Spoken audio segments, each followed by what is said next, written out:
आज किसानों की चर्चा हो रही है और किसानों की दशा पे चंद पंक्तियों के साथ अपनी बात शुरू करना चाहूंगा। कहां रख दूं अपने हिस्से की शराफत, जहां देख वहां बेईमान ही खड़े। क्या खूब बढ़ रहा है वतन देखिए, खेतों में बिल्डर और सड़क पर किसान खड़े। माननीय सभापति महोदय, इस वर्ष प्रदेश के कई जिले में सामान्य से कई गुना अधिक वर्षा हुई और हमारे किसान साथियों की फसल बर्बाद हो गई। मैं बुंदेलखंड से आता हूं और बुंदेलखंड बहुत ही पिछड़ा क्षेत्र है और कृषि प्रधान क्षेत्र भी है। और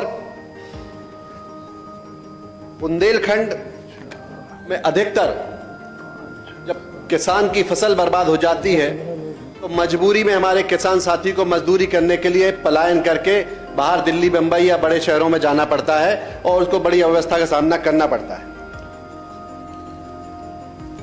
माननीय अध्यक्ष महोदय, माननीय सभापति महोदय, यहां का किसान जिंदगी और मौत के बीच खड़ा रहता है। ऐसी विषम परिस्थिति जब पहले ही फसल बर्बाद होने से किसान खून के आंसू रो रहा है, सरकार इन किसानों को राहत देने की बजाय हमेशा हवाई घोषणाएं करती रहती है। ये लोग किसान की आय दुगनी करने की बात करते हैं, लेकिन हकीकत यह है कि किसान की परेशानी दुगनी हो रही है, आय कहीं दुगनी नहीं हो रही। किसान को समय पे ना तो बिजली मिल रही है और खाद के संकट ने तो उसको तोड़ कर रख दिया है। माननीय सभापति महोदय, सोसाइटियों पर खाद नहीं मिलती और जब मिलती है तो भयंकर असुविधा का सामना हमारे किसान साथियों को करना पड़ता है।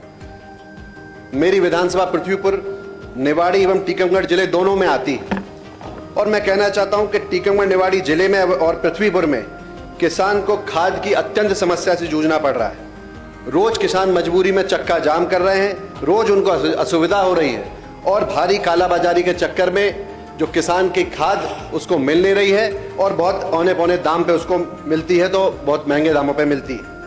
पिछले सत्र में भी मैंने अपने जिले की बात को रखा था, इस समस्या को से अवगत कराया था और निवाड़ी टीकमगढ़ जिले के कलेक्टर महोदय दोनों को पत्र लिखकर और मौखिक रूप से अवगत कराया था और इस बार भी मैंने वही उनको पत्र लिखकर भी अवगत कराया और मौखिक भी उनको ये जानकारी दी, लेकिन आज दिनांक तक भी उस पर कोई उस समस्या का निराकरण नहीं हो सका और कालाबाजारी पर भी कोई अंकुश नहीं लगा।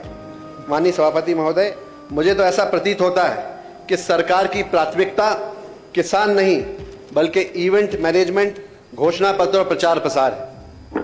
माननीय सभापति महोदय, मेरा मानना है कि सरकार को इस खाद के विषय पे गंभीर होना चाहिए और हमारे अन्नदाताओं के साथ न्याय करना चाहिए।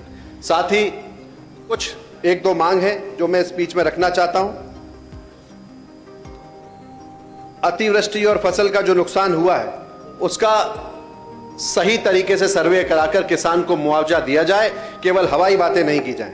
साथ ही प्रत्येक किसान परिवार को वास्तविक नुकसान के अनुसार उचित और तत्काल राहत दी जाए और कर्ज माफी और बीमा क्लेम के लंबित मामलों को तत्काल निपटाया जाए।